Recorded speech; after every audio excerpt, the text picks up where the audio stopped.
Betting কাণ্ডে দুই প্রাক্তন ভারতীয় ক্রিকেটারের সম্পত্তি বাজেয়াপ্ত করল এনফোর্সমেন্ট ডিরেক্টরেট। সুরেশ রায়না এবং শিখর ধাওয়ানের 11 কোটি 14 লক্ষ টাকার সম্পত্তি বাজেয়াপ্ত করা হয়েছে। সূত্রের খবর, সুরেশ রায়নার নামে মিউচুয়াল ফান্ডে রয়েছে 6 কোটি 64 লক্ষ টাকা। শিখর ধাওয়ানের 4 কোটি 50 লক্ষ টাকার সম্পত্তি বাজেয়াপ্ত করা হয়েছে। প্রিভেনশন অফ মানি লন্ডারিং অ্যাক্টে সম্পত্তি বাজেয়াপ্ত করেছে এনফোর্সমেন্ট ডিরেক্টরেট।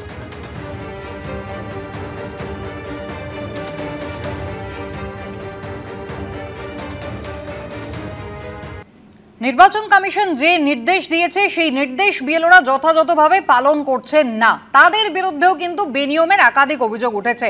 কোথাও চায়ের দোকানে বসে পড়েছেন, কোথাও বাস স্ট্যান্ডে বসে পড়েছেন। আর এবার আপনাদের দেখাবো পশ্চিম মেদিনীপুর, যেখানে বাড়ি বাড়ি গিয়ে ফর্ম দেওয়ার কথা রয়েছে, কিন্তু পাঁশকুড়া 47 নম্বর বুথে কি দেখা গেল, গ্রামের এক কোনায় চেয়ার টেবিল পেতে রীতিমতো ক্যাম্প তৈরি করেছেন বিএলও, যেখানে উপস্থিত রয়েছেন শুধুমাত্র তৃণমূল কংগ্রেসের বিএলএ এবং তার সঙ্গী সাথীরা। এত ট্রেনিং এর পর যে জিনিসটা আপনি করছেন সেটা তো নিয়ম বহির্ভূত। এখন দেখুন, নিয়ম বহির্ভূত পাবলিক যদি আমাকে চায় এইভাবে করতে, এনাদেরকে জিজ্ঞাসা করে দেখুন। আপনি তো ইলেকশন কমিশনের কথা শুনে কাজটা করবেন। সেটা করছি তো, কিন্তু সেটা তো নিয়ম বহির্ভূত হয়ে যাচ্ছে ইলেকশন কমিশনের নিয়ম অনুযায়ী। এখন সেক্ষেত্রে বহির্ভূত হয়তো হচ্ছে, কিন্তু আমাকে কাজটাও তুলতে হবে তো। হওয়ার কথা এক আর হচ্ছে আর এক। বাড়ি বাড়ি না গিয়ে গ্রামের এক জায়গায় চেয়ার টেবিল পেতে রীতিমতো ক্যাম্প করে এনুমারেশন ফর্ম বিলি করছেন বিএলও। তাঁকে ঘিরে রয়েছেন তৃণমূলের বিএলএ, যিনি আবার স্থানীয় গ্রাম পঞ্চায়েতের তৃণমূল সদস্য। পাশে বেঞ্চ পেতে বসে রয়েছেন তৃণমূলের বিএলএর সঙ্গীরা। পূর্ব মেদিনীপুরের পাঁশকুড়ার কেশাপাট গ্রাম পঞ্চায়েতের এই ছবি সামনে আসতেই শুরু হয়েছে প্রবল বিতর্ক। নির্বাচন কমিশনের নিয়ম অনুযায়ী বাড়ি বাড়ি ঘুরে এনুমারেশন ফর্ম বিলি করার কথা বুথ লেভেল অফিসার বা বিএলওদের, কিন্তু কেশাপাট গ্রাম পঞ্চায়েতের 47 নম্বর বুথে দেখা গেল নিয়ম ভাঙার ছবি। প্রশ্ন উঠছে, কেন বাড়ি বাড়ি যাওয়ার বদলে গ্রামের এক জায়গায় ক্যাম্প করে ফর্ম বিলি করছেন বিএলও? এ নিয়ে আজব সাফাই শোনা গেল বিএলওর মুখে। আমার 1465 ভোটার, 3টে গ্রাম, যেহেতু আমার এনারাও পাবলিক চাইছেন এখানে, ঠিক আছে আপনি দিন, আমরা এখানে বসে, আমাকে একটাই চেয়ার দিয়েছে প্রথমে, আমি বসে করছিলাম। বিএলএ বলছেন ঠিক আছে ওই বাড়ি চলুন, ওই বাড়ি যেদিকে টাওয়ার প্রবলেম নেই, কোনোভাবে নিতে পারছি না, তখন বলে ওইখানেই চল, তার ওইখানে বসে করে নি। এইভাবে করছি। আমি তো কারো বাড়ি চিনিই না, ওনারাই বললেন যে ঠিক আছে এক কাজ করুন না, আপনি তো চেনেন না ঠিকঠাক, এখানে বসুন। কখনো বলছেন ভোটারদের বাড়ি চেনেন না, কখনো বলছেন টাওয়ারের প্রবলেম, আবার কখনো বিএলওর মুখে শোনা গেল স্থানীয় বাসিন্দাদের অনুরোধে ক্যাম্প করে ফর্ম বিলির কথা। অথচ এ নিয়ে ক্ষোভ প্রকাশ করছেন এলাকারই একাধিক বাসিন্দা। বলছি আপনার বাড়িতে গেছিল বিএলও? না জাননি। কেন জাননি? ওরা বলছে বসে ক্যাম্প করবে, ওখান থেকে নিতে হবে কার্ডটা। আমরা প্রতিবাদ করছিলাম, এখানে আপনাদের তো উপর থেকে মহলে খবর আছে কি প্রতিটা বাড়িতে বাড়িতে গিয়ে ফর্ম দেওয়া হবে, ফর্ম নেওয়া হবে। তো তার জায়গায় না করে এক জায়গায় বসে আমাদেরকে বলছে যে তোরা সেখান থেকে ফর্ম নিয়ে আসো। সেখানে লম্বা লাইন পড়ে যাচ্ছে, আমরা খুব সমস্যার মধ্যে পড়ে আছি। কাজে যাইনি, বাড়িতে বসেছিলাম, আসেনি আজকে। আমরা জানি কি আমাদের বাড়িতে দিতে আসবে, কিন্তু সেক্ষেত্রে ওরা আসেনি। এখানেই শেষ নয়, বিএলওকে কার্যত ঘিরে রয়েছে তৃণমূলের লোকজন। আমাদের গ্রামে কাজের জন্য ছেলেরা আমাদের আছে, আমরা হেল্প করতেছি। মূলত আমাদের সার্ভারের প্রবলেম স্ক্যান করার জন্য, সেই জন্য আমাদের এখানে বসা। তৃণমূলের সবাই ওরা বিএলও করছে, এখানে আমি আর কেউ নেই, যার কারণে কোনো কিছু আক্রান্ত যদি হয়, কোনো কিছু হয়, এই কারণে আমি যাইনি। ওরা এক জায়গায় বসে ফর্ম বিলি ক্যাম্প করে। হ্যাঁ, নির্বাচনের আদেশ অনুযায়ী তো অগ্রাহ্য হচ্ছে। সব মিলিয়ে বিএলওর ভূমিকায় শুরু হয়েছে বিতর্ক। বিজন চক্রবর্তীর রিপোর্ট, এবিপি আনন্দ, পূর্ব মেদিনীপুর।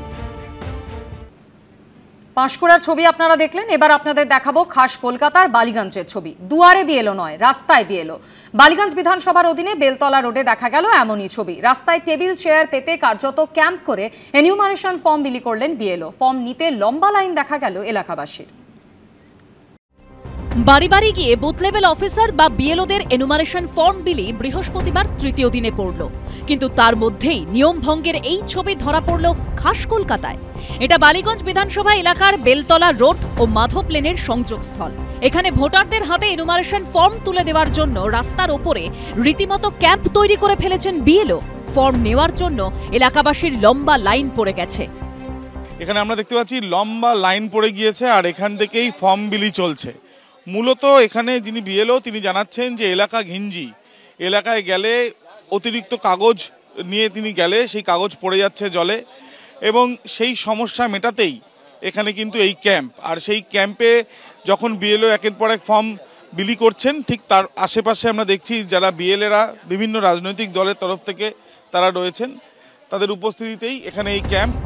নির্বাচন কমিশনের নির্দেশ অনুযায়ী বাড়িতে গিয়ে সংশ্লিষ্ট ভোটারের হাতে এনুমারেশন ফর্ম তুলে দিতে হবে বিএলওদের।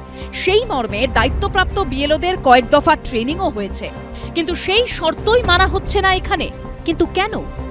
ম্যাডাম বাড়ি বাড়ি যাচ্ছেন? হ্যাঁ যাচ্ছি স্যার, আমরাও এখানে মোটামুটি যতজন পাওয়া যাচ্ছে, এই এরিয়ায় এত কিছু নিয়ে তো ঘোরা সম্ভব না। আমরা এখানে যতটা পাচ্ছি করে নিচ্ছি, বাদ বাকিরা যারা আসতে পারছেন না কিছু আমরা এখান থেকে করে দিচ্ছি। এই যে এসআইআর এর নির্দেশের পর বিএলওরা তারা বাড়ি বাড়ি যাওয়ার যে তাদের যে নির্দেশ, সেই নির্দেশের পর এখানে আমরা দেখতে পাচ্ছি যে একজন বিএলএ বসে রয়েছেন এবং তিনি নিজে মোবাইলে তিনি স্ক্যান করছেন, এবং তার সাথে সাথে তিনি যেটা যদিও তিনি জানাচ্ছেন যে তিনি সিরিয়াল নাম্বারটা শুধু বের করছেন, তার সাথে সাথে মূল চেয়ারে আমরা দেখলাম যে একজন বিএলএকে, পাশে একটি চেয়ারে তিনি বিএলও তিনি ছিলেন। দাদা কি আপনি তৃণমূলের তরফে? বিএলএ ওয়ানই আমি প্রথম। আপনি মূলত করছেন? আমি শুধু এই সিরিয়াল নাম্বারগুলো বের করে দিচ্ছি। এই যে ক্যাম্প, এই ক্যাম্পটা মূলত অ্যারেঞ্জ করলো কারা? এটা ওনারা করেছে, আমরা হেল্প করে দিয়েছি, যাতে আমাদের চেয়ার টেবিল দিয়ে আমরা বসার জন্য হেল্প করে দিলাম। যদিও রাস্তায় বসে এনুমারেশন ফর্ম বিলি নিয়ে বিতর্ক বেঁধেছে। আবির দত্ত রিপোর্ট, এবিপি আনন্দ, কলকাতা। ইতিমধ্যেই একাধিক বেনিয়মের অভিযোগ উঠছে, আর এবার আপনাদের দেখাবো শ্বশুরকে বাবা বলে পরিচয় দিয়ে এসআইআরে ফর্ম পূরণের অভিযোগ উঠেছে উত্তর 24 পরগনার চাকলায়। বিজেপির তোলা অভিযোগ কার্যত মেনে নিয়েছেন অভিযুক্তদের শ্বশুর, যদিও বিজেপির তোলা অভিযোগ অস্বীকার করছে শাসক দল। শ্বশুরকে বাবা দেখিয়ে এসআইআর এর ফর্ম পূরণের অভিযোগ। চাকলার বাসিন্দা রাশেদ আলী মল্লিক, তার দুই মেয়ের জামাই সালাম মল্লিক এবং কালাম মল্লিক। 2025 সালের ভোটার তালিকায় 336 নম্বরে নাম রয়েছে কালাম মল্লিকের। পিতার নাম হিসেবে লেখা রয়েছে রাশেদ আলী মল্লিকের নাম। একইভাবে 348 নম্বরে নাম রয়েছে সালাম মল্লিকেরও, তাঁরও পিতার নাম রাশেদ আলী মল্লিক। এখানেই তৃণমূলের বিরুদ্ধে অবৈধ নথি তৈরি করে বাংলাদেশের অনুপ্রবেশকারীদের ভোটার করার অভিযোগ তুলেছে বিজেপি। তদন্ত করে যেটা পাওয়া গেছে যে এই কালাম মল্লিক এবং সালাম মল্লিক বাংলাদেশি, এবং বাংলাদেশি এখানে এসে এই শাসক দলের ছত্রছায়া থেকে তারা ডকুমেন্ট তৈরি করে ভোটার লিস্টে নাম তোলা সহ বিভিন্ন কাগজপত্র তৈরি করে নিয়েছে। এই বিষয়ে সালাম এবং কালাম মল্লিকের কোনো প্রতিক্রিয়া পাওয়া না গেলেও রাশেদ আলী মল্লিক কিন্তু বিজেপির তোলা অভিযোগ কার্যত মেনে নিয়েছেন। এই যে ভোটার তালিকায় নাম তোলা হয়েছিল, এটা কারা করেছিল? এটাও ধরো 5 জেলা থেকে করেছিল, আমি তো মূর্খ মানুষ বুঝি না। তো আপনার এই চাকলা পঞ্চায়েত? চাকলা পঞ্চায়েত। পঞ্চায়েতে যা যা ডকুমেন্ট দিতে বলেছিল দিয়েছিল। অ্যাকচুয়ালি ওরা ইন্ডিয়ারই বাসিন্দা, এর আগে মিনাখাই থাকতো। ওর বাবাদের বা ঠাকুরদাদের 2002 সালের ভোটার লিস্টও আমাদের কাছে আছে, যারা আমাদের বিএলএ আছে সেই বিএলএর কাছে ওগুলো বিদ্যমান। কোনো গড়মিল থাকলে নথি পরীক্ষার সময় এই নিয়ে ব্যবস্থা নেওয়া হবে বলে জানিয়েছেন স্থানীয় বিএলও। বুধবারে বসে আলোচনা করে সিদ্ধান্ত করবে, সেটাই হবে। এখনো সেটা কিছু নিয়ে এখনো কোনো ফাইনাল সিদ্ধান্ত হয়নি। নামের গেরোয় বুধবার ধুন্ধুমার হয়েছিল কোচবিহারের শীতলকুচিতে। নাম বাবার নাম আলাদা, কিন্তু ভোটার কার্ডের নম্বর একেবারে এক, আর এই নিয়ে তুলকালাম বেঁধেছিল। আর এবার শ্বশুরকে বাবা পরিচয় দিয়ে এসআইআর এর ফর্ম পূরণের অভিযোগ উঠল উত্তর 24 পরগনার চাকলায়। সমীরণ পালের রিপোর্ট, এবিপি আনন্দ, উত্তর 24 পরগনা। অন্যদিকে এবার শিলিগুড়ির ব্যাংডুবি সেনা ছাউনি থেকে গ্রেফতার করা হলো এক বাংলাদেশিকে। সূত্রের দাবি, জিজ্ঞাসাবাদে সে জানিয়েছে তার বাড়ি বাংলাদেশের মুন্সিগঞ্জে।